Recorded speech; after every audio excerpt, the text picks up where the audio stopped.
Mai gadali na mata. Yana da gida. Amu lafiya? Ina cikin ina bacci ne dan cika sallama ne. Wallahi ya gida. Lafiya kalau. Ya aiki. Alhamdulillah ya fara biyu. Wallahi alhamdulillah mai gadali. Sha mutuna ka biyo. Ashe ka haka ake ganin kamar a kyauta. Haka ne. Wannan gida koran sa ne. Ko ana kira ga mai gadali na mata mai gadali. Wato mai gadali zuwa ne dan maka wasu dan tunatarwa. To. A game da wasu yara guda biyu. Waɗanda na ga kana mu'amala da su. Suwa kenan. Ramalatu da Ramatu ko? Ya'yan gidan Alhaji Mudi. To magana ta Allah kaga muna tare da kai bai kamata a ce abin da yazo zai dan bata maka harka kuma mu kasa zuwa mu ga maka gyara. Yaran gaskiya matsalar suna da yawa. To kaga abu da farko yaran nan wasu ma suna daukar su karuwai a nan cikin garin dadin kowa kenan. Wallahi yaran nan ba sa jin magana. Duk garin nan babu yaran da ba sa jin magana kamar su. Har Ramatu? Da har Ramatu.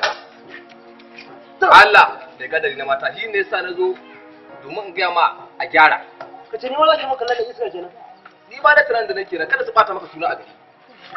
Kuma yadda kake haka din nan inda sunan ka yabi duniya mai gadali na mata kaga bai kamata su bata maka suna a duniya. Gaskiya na ji dadin wannan shawara. Allah wa'in yara kan iska ne.